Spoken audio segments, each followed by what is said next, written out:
بسم اللہ الرحمن الرحیم۔ السلام علیکم ورحمۃ اللہ وبرکاتہ۔ مسلم کیلیگرافک چینل کی طرف سے آپ کو خوش آمدید۔ اردو خطاطی لاہوری طرز دستعلیق تختی نمبر 7 مرکبات کے ضمن میں آج ہماری 19ویں ویڈیو ہے جو عین اور ہائے جلیبی کے بارے میں۔ عین سے مراد عین اور غین ہے، صرف نقطے کا فرق ہوتا ہے، اور عین جب الف کے ساتھ ہو، دال کاف لام لام لفلا کے ساتھ ہو تو اس کا اوپر والا جبڑا یا ہونٹ اور نچلا والا جبڑا آپس میں ایک دوسرے کے سامنے گولائی کی شکل اختیار کر لیتے ہیں۔ بکیا حروف کے ساتھ اوپر والا جبڑا چھوٹا ہوتا ہے، گول تو ہوتا ہے لیکن چھوٹا ہوتا ہے، اور اس کا نچلا جبڑا یا ہونٹ تھوڑا سا آگے ہوتا ہے اور تھوڑا سا سیدھا ہوتا ہے۔ اور بعض ان میں سے ایک ایسے حروف ہوتے ہیں جو عین اگر ہا میم یا وغیرہ پر ہو تو یہ جو نچلا جبڑا ہے تو یہ تھوڑا سا اندر گھسا ہوتا ہے، اور بقیہ حروف کے ساتھ جتنے بھی حروف ہوتے ہیں تھوڑا سی یہ لکیر یہ سیدھی ہوتی ہے، بس یہ فرق ہے۔ اور دوسرا فرق اس میں یہ ہے کہ عین اگر شروع میں ہے تو اس میں کوئی تبدیلی نہیں آتی ہے سوائے اس کے غنّے کے، کہ اس کا غنّہ یہ ختم ہو جاتا ہے، اور اگر درمیان میں ہو تو اس کی شکل بھی بگڑ جاتی ہے اور غنّہ بھی ختم ہو جاتا ہے، اور اگر آخر میں ہے تو شکل بگڑ جاتی ہے اور غنّہ باقی رہتا ہے۔ اب یہاں پر عین کو شروع میں ہم لے کے اور اس کے ساتھ ہم ہا بنا دیتے ہیں، تو یہاں پر ہمارا جو اساتذہ نے یہ ہا بنائی ہے تو یہ بقیہ اگر شروع میں ہا بنا دیتے ہیں تو یہ شروع میں یہ والی ہا بنا دیتے ہیں، پھر اس کے بعد ہائے دو چشمی بنا دیتے ہیں، پھر اس کے بعد ہائے مرغولی بنا دیتے ہیں اور دو چشمی بنا دیتے ہیں، اور آخر میں یہ لمبی ہا بنا دیتے ہیں۔ تو یہاں پر ہائے مرغولی بنایا ہے ہم نے، اور اس کے بعد ہائے دو چشمی ہے، اور اس کے بعد یہ آخر والی جو ہا ہے کنڈا نما شکل، یہ ہا یہاں پر ہم نے بنائی ہے۔ تو طریقہ کار یہ ہے کہ سب سے پہلے یہ ہم بنا دیتے ہیں اور ایک نقطہ بنا دیتے ہیں، اور اس کی جو لوکیشن ہے یہ سطر اول ہی کے اوپر بالکل تھوڑا سا نیچے اس لکیر سے ایک جمع کا نشان لگایا ہے، اور اس پہ جس طرح ہم عام نقطہ بنا دیتے تو یہاں پر بھی ہم نے نقطہ بنایا ہے۔ اس کے بعد یہ اگلا جو نچلا جبڑا ہے یہ تھوڑا سا گولائی کی شکل میں اس سے آگے کر دیا ہے، اور پھر اس کو مکمل کر دیا ہے اوپر سے۔ یہ جو فاصلہ ہے درمیان میں تقریباً یہ پونا قط یہ فاصلہ ہے، اور یہ گولائی کی شکل میں یہ جبڑا تھوڑا سا آگے نکلا ہوا جس طرح ہم نے کہا ہے شروع میں۔ اس کے بعد ہائے مرغولی شروع ہوتی ہے، اور یہ بالکل یہاں پر ہم نے ایرو کا نشان لگایا ہے، فاصلہ بھی ہم نے بنایا ہے کہ یہاں سے یہاں کا جو فاصلہ ہے یہ تقریباً سوا قط ہے۔ اس طرح یہاں پر ایک خم ہونا چاہیے، جس طرح یہ گردن ظاہر ہونی چاہیے۔ یہ جو موٹائی ہے یہ تقریباً چوتھائی قط کے برابر یہ موٹائی ہونی چاہیے۔ پھر ہائے مرغولی میں یہ حصہ جو ہے ہم کبوتر کا جو سرا ہوتا ہے یہ اس طرح بنا دیتے ہیں، اور پھر اس کے بعد یہ اس کا جو چونچ نما شکل ہے اس کو نکھا دیتے ہیں۔ یہ شکل یہاں پر ہم دوبارہ واضح کرتے جائیں کہ یہاں پر یہ شکل ہونی چاہیے۔ اب یہاں پر یہ جو فاصلہ ہے تقریباً 1 قط کا فاصلہ ہونا چاہیے۔ یہاں سے جو فاصلہ ہے 1 قط یہ ہے اور نصف قط یہ ہے، یعنی 1.5 قط یہ ہے۔ پھر اس کے بعد یہ دو چشمی ہا بنا دیتے ہیں۔ اس کے لیے طریقہ یہ ہے کہ یہاں پر اندرونی جو لکیر ہے اس کو تکونی شکل میں اس طرح بنا دیتے ہیں، اور یعنی سیدھی لکیر ہوتی ہے، اور پھر اس کے بعد یہ کوہنی نما شکل گولائی کی شکل میں بنا دیتے ہیں۔ اب یہ جب مکمل ہوتی ہے تو اس کو گولائی کی شکل میں یہ جو لکیر ہے سطر ثانی اسی کے قریب ہی گولائی کی شکل میں لے کے آتے ہیں اور جلدی سمیٹنے کی کوشش کرتے ہیں، یہ نہیں کہ یہاں پر اس کو پھیلا دیتے ہیں۔ پھر اس کے بعد اور اس کی شکل جو ہے تخم کدو کی مانند ہے۔ اس کی جو گولائی ہے یعنی چوڑائی تقریباً یہ پونا قط ہے، اور اس کی جو لمبائی ہے 1.5 قط ہے۔ اس طرح یہ تخم کھیرا ہے، کھیرے کی مانند ہے، اور یہ لمبائی کے اعتبار سے تقریباً 1.25 قط ہے، اور چوڑائی کے اعتبار سے یہ بھی 1.25 قط ہے۔ پھر یہ عام تلوار نما شکل یہ ہے، اور یہ تقریباً جس طرح با یا سین یہ ان کی جو پیمائش ہوتی ہے یہاں پر اس کی بھی وہی پیمائش ہے، البتہ یہاں پر ہم 11 قط بنا دیتے ہیں، اور یہاں پر انشاءاللہ ہم بتا دیں گے کہ یہاں پر یہ مکمل کر دے، پھر اس کے بعد یہ، اور اس کو یہاں سے شروع نہ کرے بلکہ قلم کے نوک سے اس طرح دور سے قلم کا جو نچلا حصہ ہے اس کو آگے سے یعنی سیدھ ملانے کی کوشش نہیں کریں، بلکہ اس کو تھوڑا سا قلم کے ذریعے سے آگے کر کے، اور پھر اس کے بعد اس کو نصف کے بعد اس کو موٹا کرنا شروع کر دیں گے۔ تو یہاں پر یہ گہرائی بھی یہ جو لکیر ہے نشست کی جو لکیر ہے لکیر سے تھوڑی سی یہ نیچے اس کی جو پشت ہے تھوڑی سی نکلنی چاہیے، اور پھر اس کے بعد یہ والا فاصلہ یہاں پر ہم نے تفصیل کے ساتھ لکھا ہے، انشاءاللہ آپ دیکھیں گے۔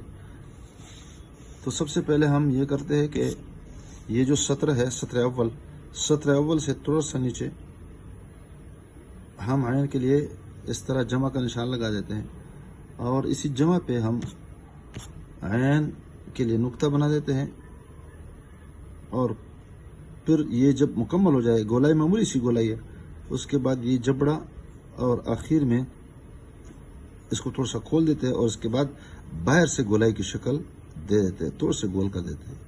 تو یہ ہونٹ تھوڑا سا آگے نکلا ہوا ہے اور یہ تھوڑا سا باہر سے گولائی نما ہے اس طرح.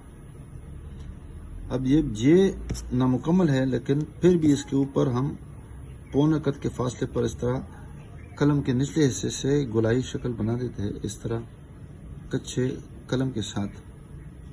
اب جب یہ مکمل ہو جائے اس کے بعد پھر کیا کرتے ہیں، چوتھائی قد کے برابر اس طرح کٹ لگا دیتے ہیں. تو یہاں پر یہ حصہ موٹا ہونا چاہیے اور بقیہ اطراف میں یہ جو نچلی طرف ہے اور پھر یہ والی طرف جو ہے یہ پتلی ہونی چاہیے. اور پھر آپس میں اس کو اس طرح اندر سے بھی گول کرنا چاہیے اور باہر سے بھی یہ اس کی شکل ہونی چاہیے. آپ دیکھ رہے ہیں.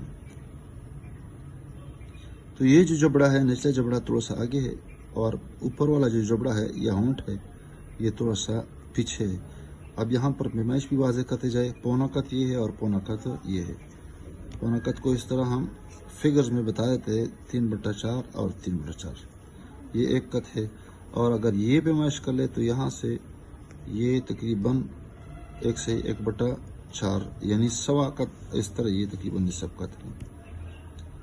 پھر دوسرے حصے یعنی ہائے مرغولی کی طرف ہم قدم اٹھاتے ہیں اور قلم کو اس طرح سیدھا پکڑ لیتے ہیں اور قلم کے نچلے حصے سے گولائی کی شکل میں معمولی سا خم دے دیتے ہیں اور نیچے پھر قلم استعمال کرتے ہیں، قلم کا نچلا حصہ، اور پھر آخر میں اس کو پتلا کر دیتے ہیں، بالکل پتلا، بالکل باریک کرتے ہیں، سوئی کے سرے کی مانند. جس طرح سوئی ہوتا ہے اس طرح یہ بنا دیا.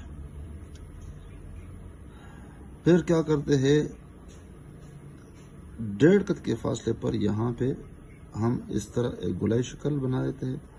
آپ یہاں پہ دیکھ رہے ہیں. اب جب یہ بنایا حصہ تو پھر اس کے بعد نصف قد کے برابر اس طرح یہاں پر موٹا ہونا چاہیے اور یہاں پر یہ حصہ پتلا ہونا چاہیے، اور یہاں پر بھی یعنی اطراف میں پتلا اور درمیان میں موٹا ہونا چاہیے.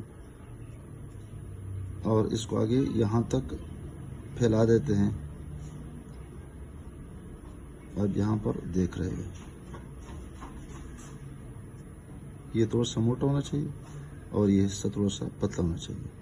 اب جب یہ حصہ بھی بنایا ہم نے تو اس کو آگے سے تھوڑا سا پھیلا دیتے ہیں اور اس طرح یہ ہاتھی کے سونڈ کی طرح، جس طرح ہاتھی کا سونڈ ہوتا ہے تو اس کا اس طرح آگے نکال دیتے ہیں. اور جب اس کے ساتھ ہم ہاں ملا دیتے ہیں تو ہاں کے بعد اس کا جو سرا ہوتا ہے کبوتر کے سرے کی مانند ہوتا ہے. یہاں پر ہم نے آپ کے سامنے بتایا تھا. ہائے مرغولی کے بالکل وسط درمیان میں، بالکل ٹچ میں، قلم کے نچلے حصے سے اس طرح ایک کیا کرتے ہیں، نکال دیتے ہیں ایک حصہ اور پھر اس کو سیدھی لکیر، اور پھر اس سیدھی لکیر کے ساتھ پھر اس طرح اطراف میں حصہ پتلا اور درمیان میں موٹا، یہ اس طرح ایک شکل بنا دیتے ہیں. اور یہاں پر بھی آپ کو بتا دیں کہ یہاں پر یہ علاقہ کوہنی نما ہے اور اندر جو ہے وہ تکونی نما ہے. اب جب یہ حصہ بھی بنایا اور یہ حصہ ہم نے سطر ثانی سے اوپر بنایا، اب ہم یہ کوشش کر دیں گے کہ یہ سطر ثانی سے نیچے تو آئے لیکن زیادہ نہ پھیلے. تو یہ بھی اس کے قریب سے گولائی کی شکل میں اسی سطر ثانی کی طرف اس کو سمیٹنے کی کوشش کریں گے. دیکھیے یہاں پر اس کو ہم صاف کر رہے ہیں اور پھر یہاں سے اس کو بند کر دیں گے. جب بند کر دیں گے تو یہ اور بھی واضح ہوتا جائے گا. اب یہاں پہ دیکھ رہے ہیں تو اس کی جو شکل بن جائے گی یہ کدو کے تخم کی مانند ہو جائے گی. ہم یہ بتاتے چلے یہ ہائے مرغولی ہے اور یہ تخم کدو. اس کی جو پیمائش ہے چوڑائی کے اعتبار سے پونا قد ہے اور لمبائی کے اعتبار سے 1/3 یعنی 2 قد ہے. اس کے بعد ہم قدم اٹھا دیں گے کس کی طرف، دو چشمی ہا کے دوسرے نتنے کی طرف، اس لیے کہ اس کے 2 نتنے ہوتے ہیں. تو اس کے لیے بھی ہم کیا کریں گے، سیاہی کم استعمال کر کے اور یہاں پر یہ استعمال کر دیں گے بالکل اس کے سیدھ میں. یہاں پر دیکھ رہے